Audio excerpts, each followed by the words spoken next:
My Life, Its Legacy and Message by Pandit Sriram Sharma Acharya. Chapter 8 The Third Pilgrimage to the Himalayas, Sowing the Seeds of Rishi Tradition. After the work at Mathura had been stabilized on a satisfactory footing, I received the third call from the Himalayas, in which there was indication about the next phase of the assignment to be given to me.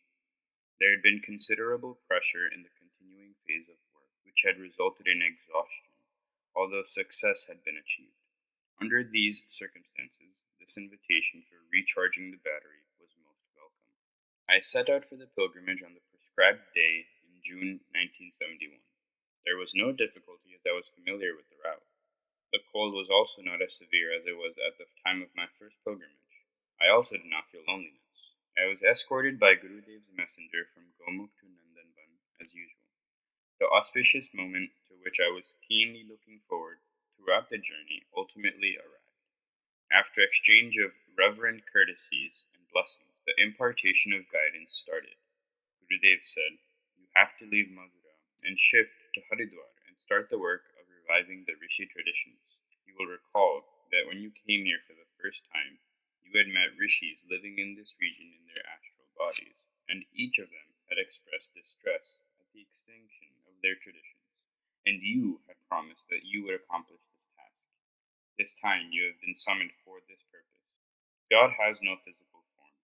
Whenever something epoch-making is sought to be achieved, rishis who remain engrossed in tapascharya bestow their powers on devatmas, great personages, and get the work done through them. Vishwamitra took Bhagwan Ram to his ashram on the pretext of defending his yajna, trained him in Bala and Atibala vidyas, and got the citadel of demoniac forces demolished, thus paving the way for the establishment of Ram Rajya. Sri Krishna had gone for studies to Sandipan Rishi and returned after he had been duly imparted the message of the Gita. His role in Mahabharata epoch and in carrying forward the Rishi tradition of Sudama. Ancient scriptures are full of descriptions how rishis molded great personages and got important work accomplished through them. Although they themselves always remained engrossed in spiritual pursuits, sadhana, research, etc., it is this work which you have to accomplish. The seer of Gayatri Mantra was Vishwamitra, who had lived in Sapta Sarovar, Haridwar, and had acquired mastery in the miraculous power of Gayatri. That place is now reserved for you. You will be able to find it out easily. Name it as Shantikunj, Gayatri Tirtha, and sow the seeds of all the life-transforming traditions which were established by the rishis when they lived in their physical forms. They need a physical medium to get their work done. I, too, had felt a similar need, found in you a competent person, contacted you, and initiated you in this task. These other rishis have also similar aspirations. You have to sow anew the seeds of old rishi traditions, which is no doubt a difficult task, but you will be getting patronage, blessings, and a divine gift of executing competence from me as well as from all of these rishis, and you will proceed in carrying out the given assignments undeterred. Briefly describing the still incomplete work of the rishis, I was asked to acquaint people with the power of Gayatri Mahamantra, according to the tradition of Vishwamitra Rishi, and to establish a Siddha Pita Gayatri Tirtha, to write books and 18 volumes of Pragya Puran in Vyas tradition, to extend the science and philosophy of Yog Sadhana in Patanjali tradition, to build up an atmosphere of refined and ennobling vibrations by eradicating evil tendencies from the minds of the people according to Parashuram tradition, to conduct scientific research and popularize use of medical herbs according to Charak tradition, to heal and set right mental disorders by holistic treatments of Yagyopathy in Yagyavalkya tradition, to establish sadhana aranyaks for promoting the growth of goodness and character building in Jamadagni tradition, to lead a wandering life of a religious mendicant with the aim of imparting true knowledge and guidance for the spread of religious and spiritual consciousness in Narada tradition, to provide guidance through the medium of ethics to the administrative setup in the tradition of Aryabhata, to build up Pragya Sanstans in different places in Shankaracharya tradition to promote all around health with the help of proper dieting according to Pipalada tradition, and to convene Pragya Sammelans from place to place for educating the masses according to Sut Shunuk tradition. Gurudev also indicated the outline of establishing Brahma Varchas Research Institute for conducting research on scientific lines according to the scientific traditions of Atharva Veda, as was done by Kannada Rishi. I was explained in detail what I had to do at Haridwar and how difficulties coming in my way were to be resolved. I assimilated each and every word uttered by Gurudev. Last time, when I had visited the Himalayas, I was to act according to the directions given by Gurudev alone. This time, I was assigned the onerous responsibilities of undertaking additional, momentous tasks. This poor donkey was to be more alert and more diligent. Without elaborating, Gurudev simply gave a hint that after doing all this, I will have to pay a fourth visit to the Himalayas and shoulder still greater responsibilities and take steps to withdraw into the astral body. I was informed that the work at Haridwar would be more difficult than at Madura. The onslaughts of devilish elements would have to be faced down more resolutely, and there would be several ups and downs. After explaining where and how I had to live and perform my daily routine, I was told that I should regard it as a joint program of Gurudev and all the other rishis. I assured Gurudev that for me, he was the representative of the Supreme Lord, and all the rishis and devtas. All his instructions would be complied with till my last breath. Our talks ended. After bidding farewell, Gurudev disappeared. I was escorted up to Gomukh by his Virbhadra. It is not necessary to mention the places where I was required to stay for about a year, as they are inaccessible places in the Himalayas. While returning, I stayed at the place indicated by Gurudev in Haridwar. It was the Tapobhumi of Sapta Rishis, which was lying deserted and was for sale. It was marshy. Ganga used to flow through this land in the past. I liked it. The owner of the land was contacted. The deal was struck and reduced into writing. I had to take the decision all by myself. The counsel of the advisers was of no avail, as I failed to make them understand the mystical significance of the place, the purpose for which it was being acquired, and the blueprint of the proposed construction. Even the supervisory work of construction had to be done by me. Thus came into being the Shantikunj Shaktipita at Haridwar, establishment of Gayatri Tirtha in Shantikunj, Haridwar. I returned from the Himalayas in 1972 to Haridwar, where I had already got a small building named Shantikunj built earlier. It was sufficient for the stay of Mataji and Devkanyas, who were living with her. More land was purchased, and construction work was started. The idea was to develop it into a rishi ashram. In the beginning, living accommodation for myself, my colleagues, and guests, along with the kitchen, was built. This ashram symbolizes Devatma Himalaya, and hence symbolic temples of Ganga, Uttarakhand, and 7 rishis, other important rishis, were built there. Within 2 years, the temple of Adya Shakti, Gayatri, wells, and the meeting hall were also built, and Shantikunj was turned into a tapasthali, center for spiritual pursuits. A small room for installing the idol of Gayatri Mata and the Akhand Deep had already been built earlier. 24 Purusha Charanas of 24 lakhs each were to be performed to awaken the dormant energy and scars of this land, which was lying barren since long. In the beginning, 9 virgin girls performed jap for 4 hours in the day and 4 hours in the night. Later, the number of these girls was increased to 27. They were all trained and taught by Mataji, and after a period of 6 years, they all attained the standards of graduation and post-graduation. All these girls were suitably married between the ages of 20 and 25 years.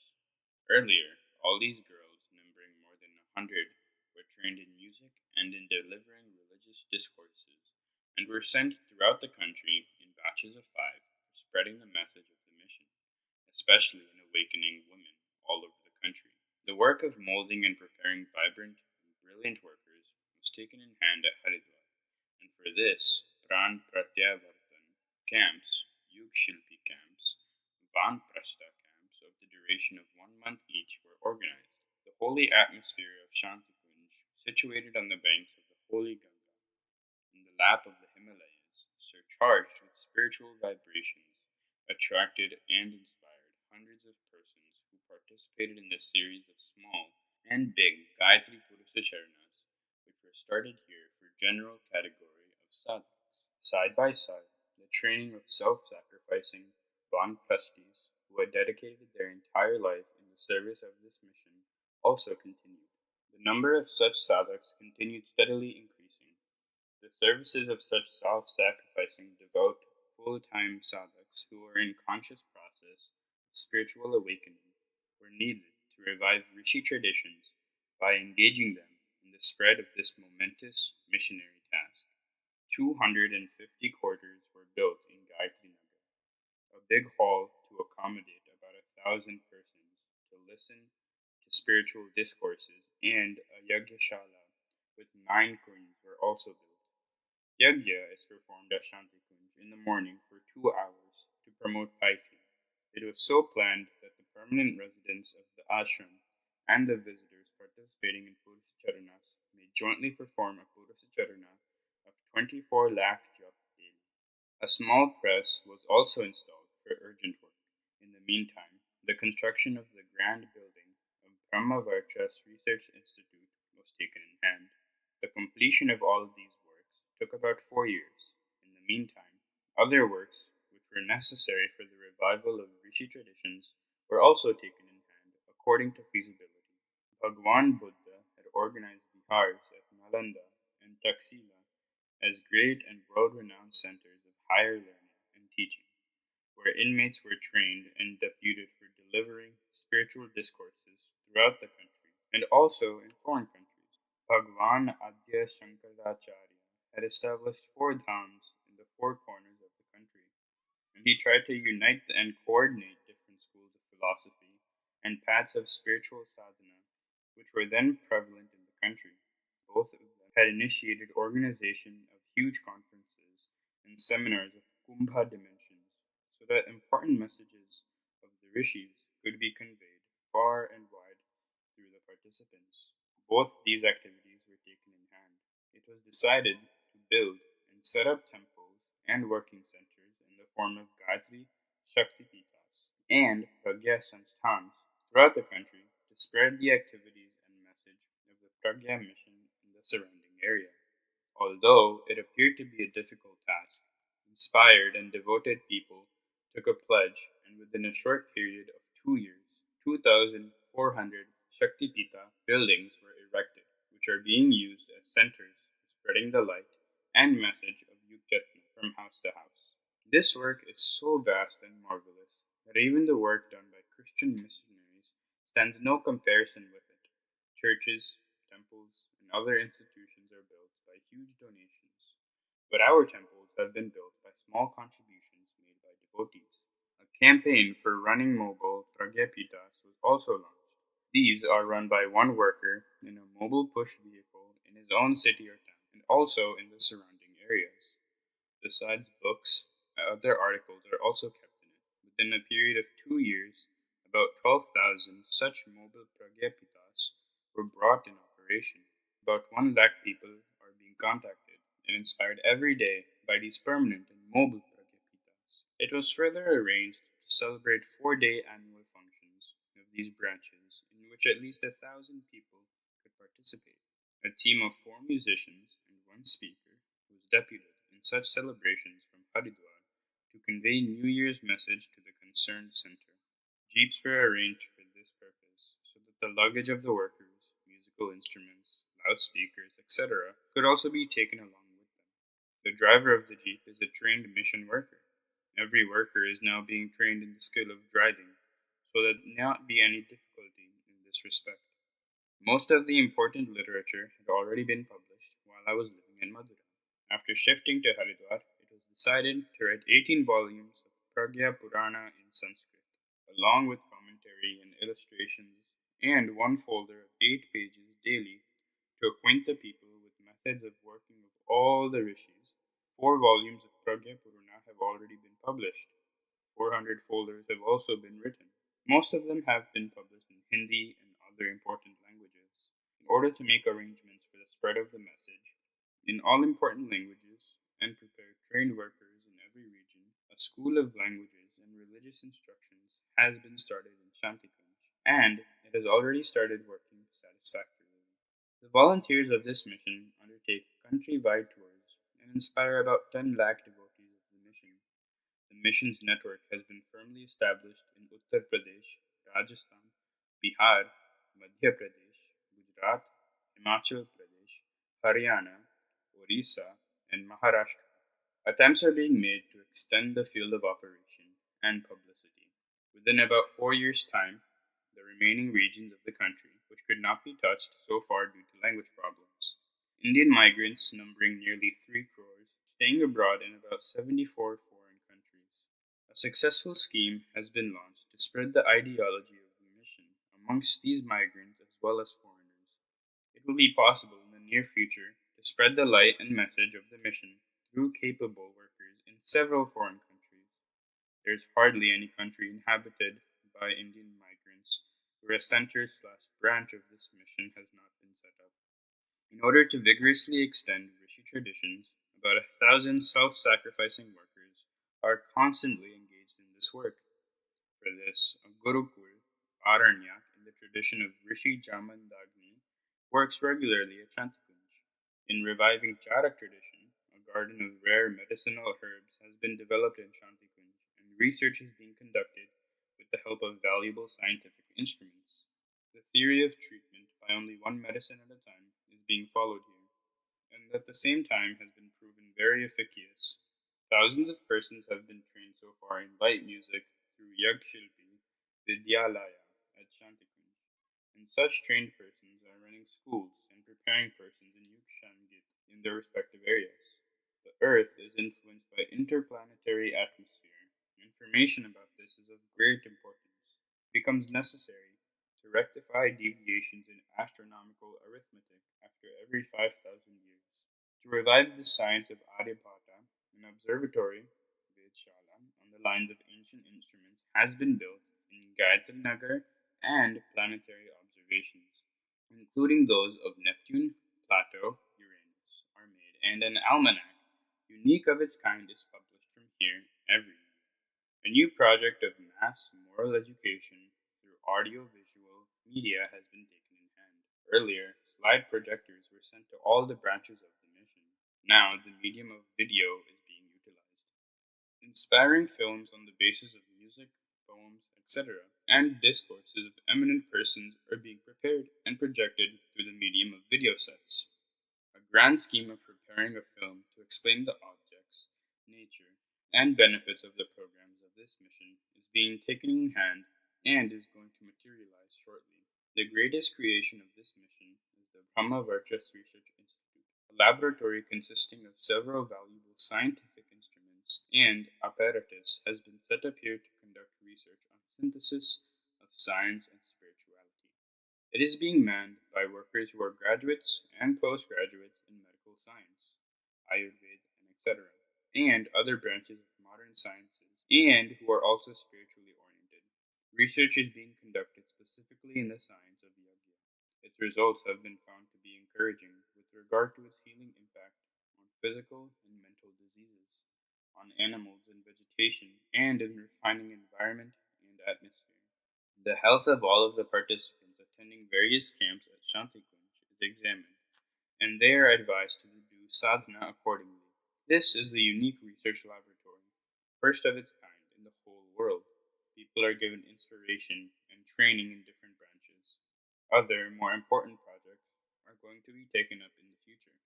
Millions of people in Gayatri Parivar, while going for pilgrimage to Uttarakhand, begin their pilgrimage by paying a visit to Shantikund and by applying its dust on their foreheads, considering it a Shakti Pitas. They visit Shantikund and get Anna Prashan, Namkaran, Mundan, and Yagyopal, ceremonies of their children performed here. Arrangements have also been made to perform Shraddha and Tarpan rituals of Pitras for deceased ancestors. People come here in large numbers to celebrate their birthdays and marriage anniversaries. A large number of Parijans come to Shantikunj Haridwar and Tapobhumi Madra to get marriages of their sons and daughters solemnized here as per Vedic rites and without incurring avoidable expenses on dowry, receptions, pomp and show, and outmoded customs. While I was entrusted with the task of reviving the work of ancient rishis, I was in a dilemma, as taking up so stupendous a work in hand needed not only vast sums of money but also committed workers of high morale and spiritual caliber. All other institutions have paid employees, but those who are working in Shantikunj and Brahmavarchas Research Institute are persons who have come after voluntarily resigning their highly lucrative technical posts. Some of them take meals in Shantikunj kitchen. Some pay its cost from the interest of their bank deposits, while some are maintaining themselves on their pension. Several persons swayed by emotions come to join, but only those who understand the fundamental objectives of the mission and the ideology of its founder are able to stick and stay here permanently. It is gratifying to note that more and more sincere and devoted persons are getting continuously linked with this mission. One will hardly find another instance where so many persons would be working for a single mission day and night as volunteers without taking a single paisa for their maintenance. Only Shantikunj is lucky in this respect, where highly qualified persons with undergraduate, postgraduate, and doctorate degrees in humanities, science, medical science, Ayurveda, Sanskrit, etc., are working as volunteers. Hardly can one find such humility, service-mindedness, industriousness, and devotion elsewhere as is found in these dedicated, efficient, and intelligent workers. There has been no occasion to ask for donations from anyone for undertaking all these works. The mantra given by Malviyaji about collecting a handful of grain and 10 paisa daily has worked this miracle. This work is bound to go on extending. A full-fledged high school and an intermediate college and a hospital are functioning at my birthplace, which I left long back. The work at Madura has increased almost 4 times after I left it. Slowly and steadily, other competent persons have started shouldering my responsibilities. I am confident that this work will go on increasing as time passes. It is the work of rishis which will go on spreading like Matsya Avatar in this era of incarnation of Pragya Avatar. I may or may not choose to remain in this physical frame for long, but my invisible astral self will go on accomplishing all the work which rishis have entrusted to me. The mantra, as you sow, so shall you reap, which I followed all my life. When after returning from the Himalayas to Haridwar, an outline of the structure of Shantikunj Ashram was prepared. Resources were needed for its establishment and expansion. It needed material resources, persons, and heroic efforts to struggle hard against the challenges of the critical times. I had to be simultaneously vigilant and active on 2 fronts. On the one hand, I had to battle against the evil forces which were bent upon undoing all that had been achieved so far in the fields of culture, civilization, and genuine human growth and consciousness. On the other hand, I had to engage in creative endeavors of epoch proportions to usher in a happy, bright, peace-filled future for humanity at large. I had nothing to do for my own sake. God provides food even to tiny creatures and insects. Everybody gets up hungry in the morning, but seldom does anyone sleep hungry at night. From the very beginning, I had no passion, desire, lust, and greed, and ego could not beguile me. Whatever I was doing was done for God's sake, according to Guru Dev's direction. He had entrusted these 2 tasks of struggle against the forces of darkness and of divine creation, both of which I was doing enthusiastically. There was never any room for procrastination or evasion in my nature. By the grace of God, it was my habit from the very beginning to do whatever had to be done with full attention and enthusiasm. As regards the resources necessary for new creation, Gurudev had always indicated the formula of sowing and reaping. A small single grain of maize or bhadra, when developed into a plant, yields more than 100 such grains. Draupadi had torn a small portion of her sari and had given it to a saint so that he could use it as a langoti to cover his nudity. In course of time, it magnified to such an extent that Sri Krishna had to rush with a huge bundle of saris to help her in the moment of her dire need. Gurudev said, "Whatever you want to get, start sowing its seed." I strictly followed this mantra, and the result was according to his assurance. Along with his physical form, a human being gets astral and causal bodies, intellect, and aspirations from God. Money which one gets is either self-earned or inherited. I had not earned, but had inherited ample property from my ancestors. In persuasions of Gurudev's directions, I used all my money, resources, intellect, and aspirations for God's work. I performed worship Pashupasana in the night and used my time and labor strength throughout the day in the service of Virat Brahma. This was my sadhana, not only during waking hours, but even in my dreams. My mind and intellect always remained engrossed in the pursuit of ways and means for promoting the welfare of mankind. My aspirations and feelings always remained absorbed in the Virat. I loved noble ideas and not objects or persons. Aspirations for uplifting the downtrodden always surged in my heart. I considered this Virat to be my God. Arjun, Yashoda, Kaushalya, Kakbusundi had a glimpse of this Virat, and they were all blessed. I dedicated everything which I had to the Virat Brahma, to humanity as a whole. There could be no better and fertile field to sow the seeds of goodness, nobility, service, selflessness, etc. In course of time, these yielded bumper crops, and my godowns were at full with the rich harvest. Resources and resource persons were thus made amply available for the tasks which were entrusted to me. From the point of view of physical build-up, I was weak from my very birth, but life force within has always been mighty. In young age, I had taken only bread and barley and buttermilk without any vegetables, ghee, or milk for 24 years. The body was therefore bound to be lean and thin, but having resorted to the technique of sowing and reaping, it is so strong, even at the age of 78, that when a few days back a bull had run amok, assaulted me, it was pushed with the help of my shoulders and thrown flat on the ground, and it had to be beat with a hasty retreat. It is no longer a secret that about a year back, a hired killer, backed by promoters of immorality and extremist tendencies, repeatedly attempted to shoot me with a 5-bore revolver.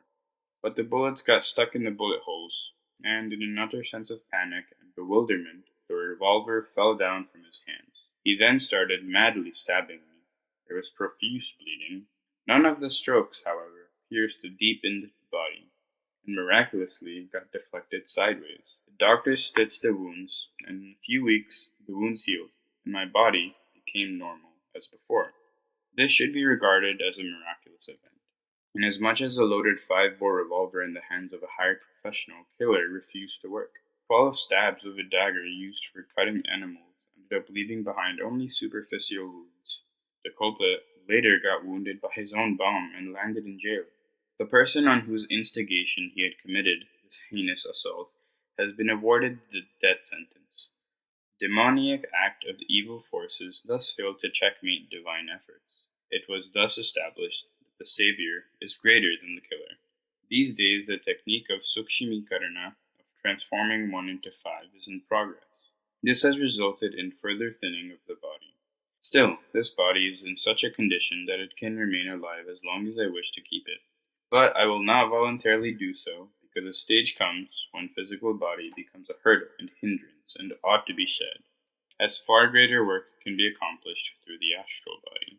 The life force in this body has worked 10 times more than its normal capacity. Shankaracharya and Vivekananda lived only for about 35 years, but accomplished what could not have been ordinarily accomplished in 350 years.